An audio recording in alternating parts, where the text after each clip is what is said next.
అతి తక్కువ ఫీజుతో కోచింగ్ ఇస్తూ మీ గవర్నమెంట్ ఉద్యోగం కళని నిజం చేస్తుంది లేస్ అకాడమీ.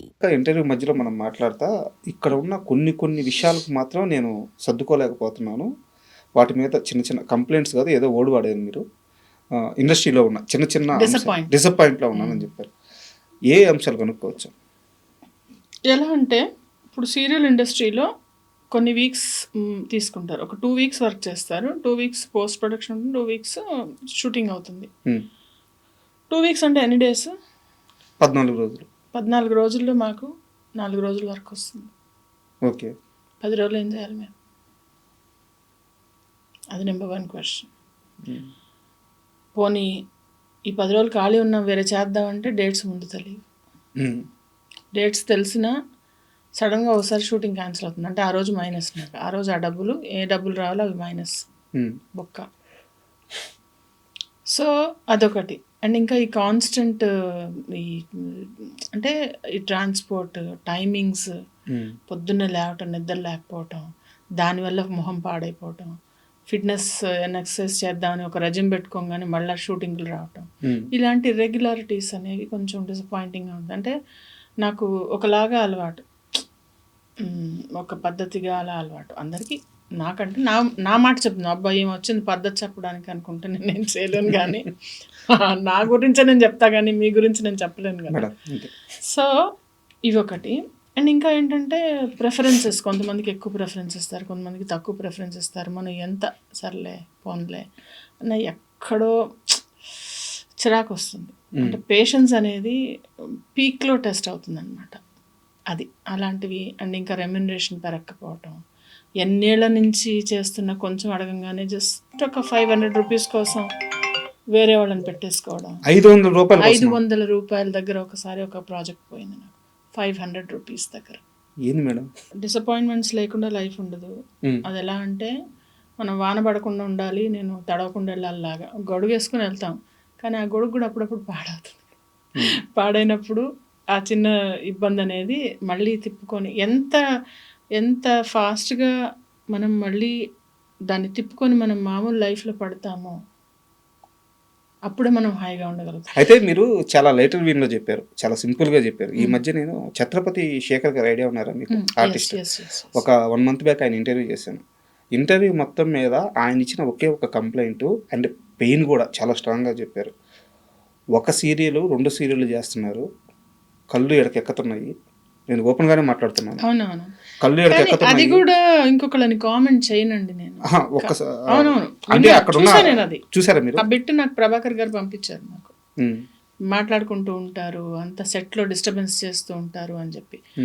ఇప్పుడు అది ఎవరు చేయాలి? నేను అనేది ఓకే చేస్తున్నారు, ఓకే, అది చెయ్యొద్దు అని చెప్పాల్సిన బాధ్యత ఎవరిది? అక్కడ డైరెక్టర్, ప్రొడ్యూసర్. That's it. ఇంకా మనం మాట్లాడడం ఎందుకు? బట్ వాళ్ళు కూడా హ్యాండిల్ చేయలేకపోతున్నారు అంట కదా. అలాంటప్పుడు తీసి పడేసేయండి. ఇప్పుడు నాకు కంప్లైంట్ చేయొద్దు, నీ కంప్లైంట్ ఉందా తీసి పడేసాయి. ఇప్పుడు కాల్లో ముళ్ళు పెట్టుకుంటా, నాకు గుచ్చుకోవద్దంటే ఎట్లా? ఆ ముళ్ళు తీసేయి, లేదా ముళ్ళు లేకుండా ఉన్న చోట నడుపు. నాకు డౌట్ మేడం, ఇప్పుడు మీరున్నారు, ప్రభాకర్ గారు ఉన్నారు, ఛత్రపతి శేఖర్ గారు ఉన్నారు, మీరు ఇన్ని 100 సినిమాలు చేశారు, ఇన్ని వేల ఎపిసోడ్లు చేస్తుంటారు, ఇన్ని 100 ఎపిసోడ్లు చేస్తుంటారు. ఏ రోజు కూడా సెట్కి వెళ్తే మీకు క్రమశిక్షణ ఉంటుంది, ఆ పని ఏం చేయాలో దాని మీద ఫోకస్. అది మాత్రం తగ్గిందండి, నేను కూడా చెప్తా.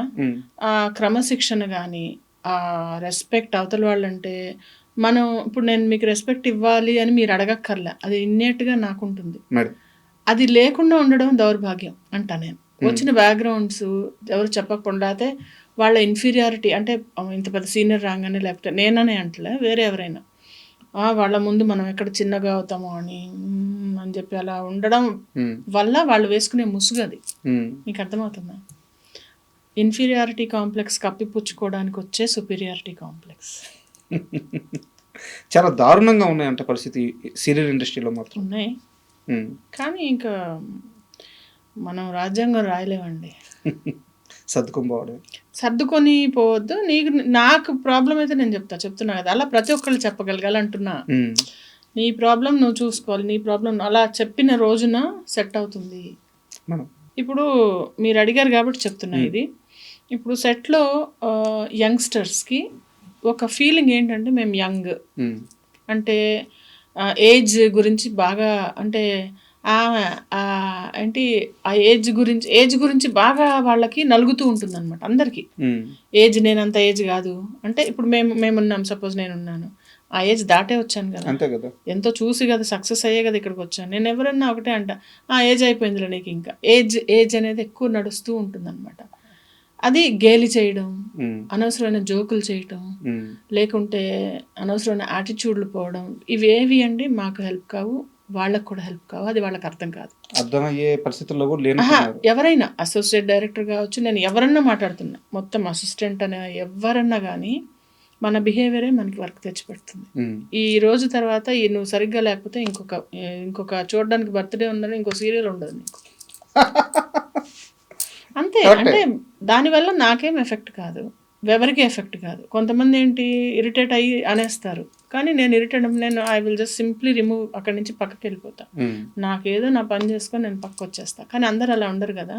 సో మనము ఒక డెకోరం మెయింటైన్ చేయాలి, ఒక డిసిప్లిన్, ఒక డెకోరం. అంటే ఒక ఆఫీస్ ఉంది, వాళ్ళు పని చేసుకుంటూ ఉంటారు, అంతేగాని ఓకే లంచ్ టైంలో నువ్వు ఏదైనా జోకులు వేసుకోవడం అది వేరు, సెట్లో వచ్చి అలా చేయడం ఇలా చేయడం అనేది దీన్ని కట్ చేయాలి. దీన్ని ఒక చెక్ పెట్టాలి అంటే వాళ్ళకి ముందే తీసుకునేటప్పుడు ఇలా ఉండాలండి, ఇలా చేస్తున్నప్పుడు అప్పుడు చెక్ పెట్టాలి. కొంతమంది కొన్ని చోట్ల సెట్స్లో అసలు ఏమి పిన్ డ్రాప్ సైలెన్స్ ఉంటుంది, అది అలా మేనేజ్ చేయాలంటున్నా నేను. అప్పట్లో కార్తగడ్డ మురారి అని చెప్పి ఒక ప్రొడ్యూసర్ ఉండేవారు, ఆయన సెట్ అలాగే ఉండేవారు. మా సత్యభామ సెట్ కూడా అలాగే ఉండేది. అంటే ఇప్పుడు ఈవెన్ ఉంటుంది, కాకపోతే ఏంటంటే ఆ షార్ట్లో లేకుండా ఉన్నప్పుడు చెప్పే ఆ రెసెప్టివ్నెస్ అనేది పెంచుకుంటే మనకే కదా. అంతే కదా, ఇప్పుడు నువ్వు ఇంప్రూవ్ అవుతావు, నువ్వు వర్స్ అవుతూ పోతావా, ఇంప్రూవ్ అవ్వాలి కదా. సో అది ఎవరికి వాళ్ళకి తెచ్చుకుంటే బెటర్. యాక్చువల్గా మీరు ఇంటర్వ్యూకి వచ్చే ముందు నేను ఒక్క సినిమాలో కూడా మీరు ఆ క్యారెక్టర్ చేశారని ఒక్క క్వశ్చన్ కూడా అడగకూడదని ముందే నిర్ణయించుకున్నాను. ఎందుకంటే మీరు చేశారు, మేము చూస్తున్నాం, ఇంటర్వ్యూలో మళ్ళీ అది రిపీట్ ఎందుకని చెప్పి. బట్ ఒక్క సినిమా గురించి మాత్రం అడగ తప్పట్లేదు. మీరు మహానాయకుడు అని చెప్పేసి ఒక సినిమా చేశారు. అంటే గాజులు కొట్టి రెండు చేశాను, కథానాయకుడు చేశాను, ఇంకోటి లక్ష్మీ ఎన్టీఆర్ చేశాను, రెండు చేశాను. రెండిట్లో అదే రోల్, రెండిట్లో వేరే రోల్. ఇందులో ఒక ఆవిడ ఇలా గాజులు కొట్టి అలా ఏదో సంథింగ్ కూడా ఉంటుంది.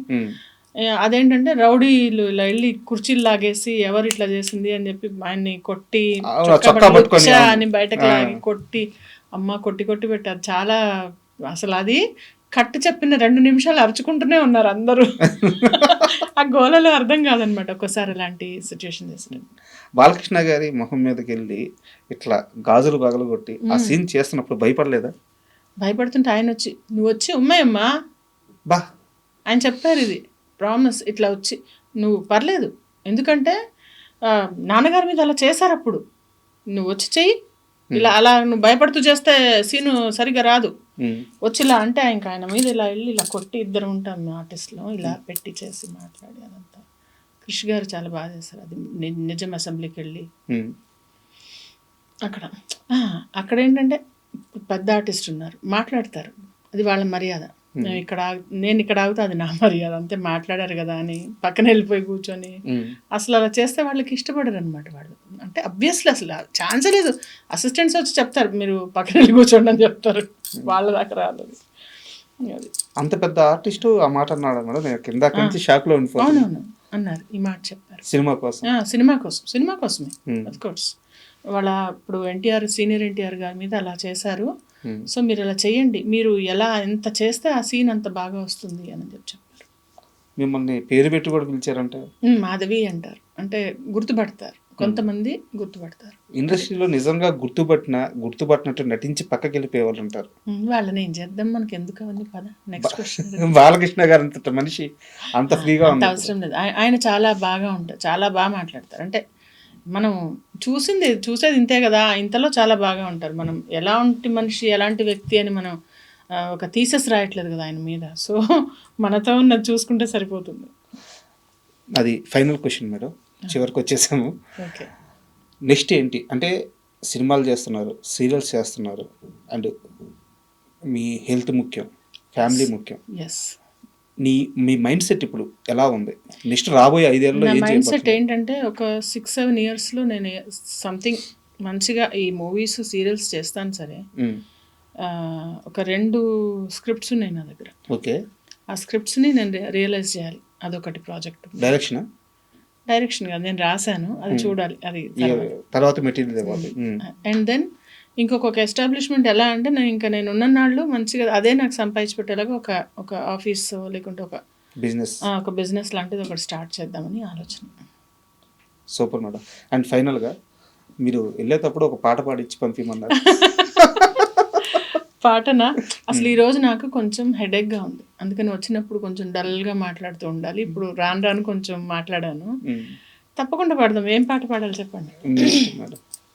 మీ హీరో మీ నాని గారి పాట పాడితే ఇంకా హ్యాపీ. నాని గారి పాట అలాగా అన్ని రావు, కొన్నే వచ్చు నాకు. Any song.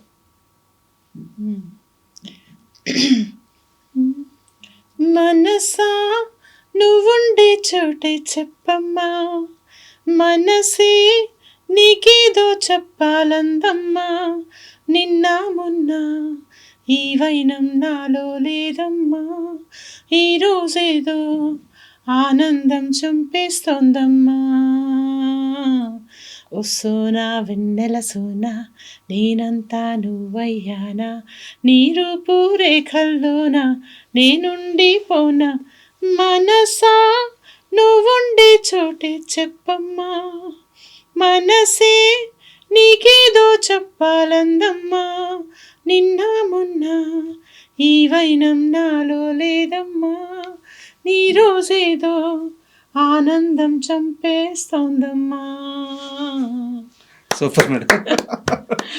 Acting, singing, drawing, motivation classes, ఏదో అలా ఖాళీగా ఉన్నప్పుడల్లా బుర్రలు తినకుండా ఇలాంటివి చేసుకుంటూ ఉంటే సరిపోలే, ఇంకోళ్ళని ఇబ్బంది పెట్టకుండా. Super madam. అంటే చాలా ఇంటర్వ్యూలు చేశాను కానీ నాకు ఏంటంటే ఇది నాకు ఇంటర్వ్యూ కాకుండా మీతో కన్వర్జేషన్ కావాలనుకుని కూర్చున్నాను. సో పర్సనల్గా నేను చాలా హ్యాపీ. అండ్ ఇంటర్వ్యూకి ఒప్పుకున్నందుకు కూడా చాలా చాలా థ్యాంక్ యూ సో మచ్. ఈ రాబోయే 5 ఏళ్లలో లేదా ఫ్యూచర్లో మీరు ఏవైతే ప్లాన్స్ వేసుకున్నారో వాటన్నిటిలో కూడా మీరు సూపర్ సక్సెస్ అవ్వాలని, అండ్ ముఖ్యంగా హెల్తీగా ఫ్యామిలీ పరంగా కానీ అన్ని విధాలుగా హ్యాపీగా ఉండాలని మనస్ఫూర్తిగా కోరుకుంటున్నాను. Thank you so much. Thank you.